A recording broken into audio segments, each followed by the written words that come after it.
Welcome back to Virtual Physical Science. This is Energy Part 4. So, energy is usually the most noticeable when it's changing forms. For example, I just had some pizza so that I'd have the energy to sit here and talk with you guys again. And I can feel that nice full feeling in my belly. I can feel that energy from that food converting from chemical potential energy in the food into the mechanical or kinetic energy that I'm using to move my mouth. Another example. I just turn on the light. And you and I, noticing as electrical potential energy changes into light wave energy.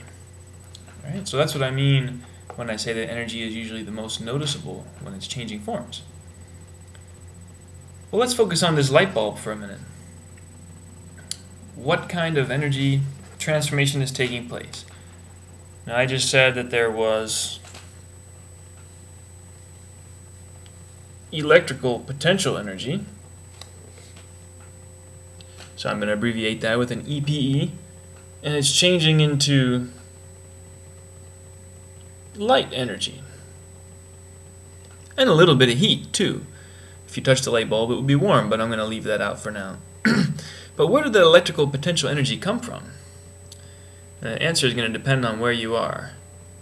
If I was in Madagascar, do you guys know where most of the electricity in Madagascar comes from? I think it comes from hydroelectric power.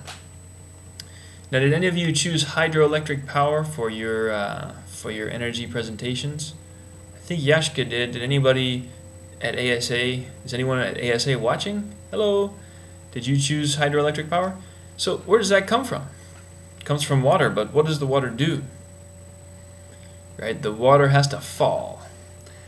And so what kind of energy have we learned about that has to do with something falling?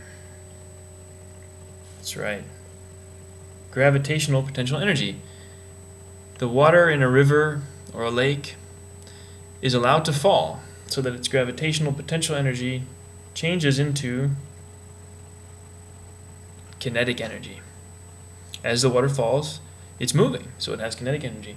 And then that energy is used to create electrical potential energy. We haven't learned how that works yet, but we're going to before too long. And finally, the electrical energy turns into light energy.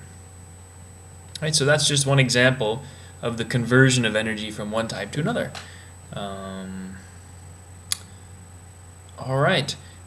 When energy is converted, there's a really important law that always applies, and that is called the law of conservation of energy.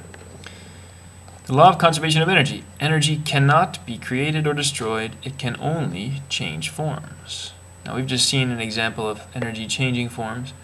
And what it means that it's not created or destroyed, conservation of energy. It doesn't mean like, turn off the lights, conserve energy. It's not that kind of conservation.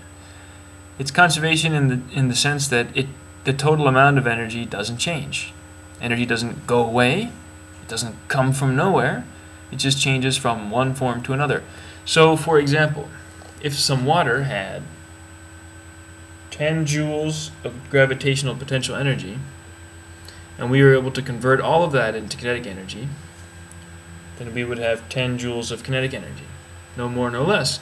And if all of that was converted into electrical potential energy, we'd have 10 joules of that. And guess what? We could make 10 joules of light energy with that. So the total amount of energy is conserved. That means the total amount doesn't change. Okay? So it's really important, the law of conservation of energy. So let's examine that, the conversion and conservation of energy, in the simple situation of throwing a ball up in the air. Let's say we throw the ball from very close to the ground. So at this position, when the ball is close to the ground, it has very low GPE, close to zero, right? Because it can't fall very far. Now what about the GPE up here at the top? Well, it has a lot because it has farther to fall. Now, we threw balls up in the air in the computer lab over the motion detector, think about the motion of this ball. Where's the ball going to be moving faster, and where is it going to be moving more slowly? Is it going to be moving faster here or here? Let's say that this is the top of the path of the ball. Okay, so the ball goes up and comes back down. Is it going to be moving faster here or faster here? Think about it for a minute. Right, it's going to be moving fastest right when we throw it. So the ball would have a high kinetic energy and a low gravitational potential energy. At the top of the path, the ball probably almost stops. If we throw it just right, it'll stop. If we throw it not just right, it'll keep moving to the side a little bit. But it's not moving much, and so it has a very low kinetic energy. So in throwing this ball from low to high, what we're doing is we're kind of trading in some of our kinetic energy to buy gravitational energy. It's almost as if you're changing dollars into Ariari.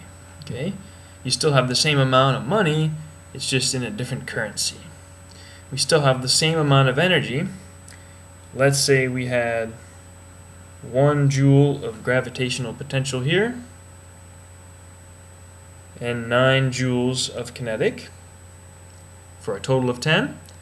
Well, up at the top of the path, the total still has to be 10. So, if I said, I don't know, that up at the top the GPE is 8 joules, then you would know that the kinetic energy would have to be, that's right, 2 joules. Okay? So the total amount of energy can't change. It can change from one form to another. Here most of our energy was kinetic, and here it's potential, but it can't disappear, and we can't get some energy for free. All right? So that's an important law called the conservation of energy. All right, we're going to look at another example of this in just a minute. That'll be part 5 of Virtual Physical Science Energy. All right, stay tuned for that.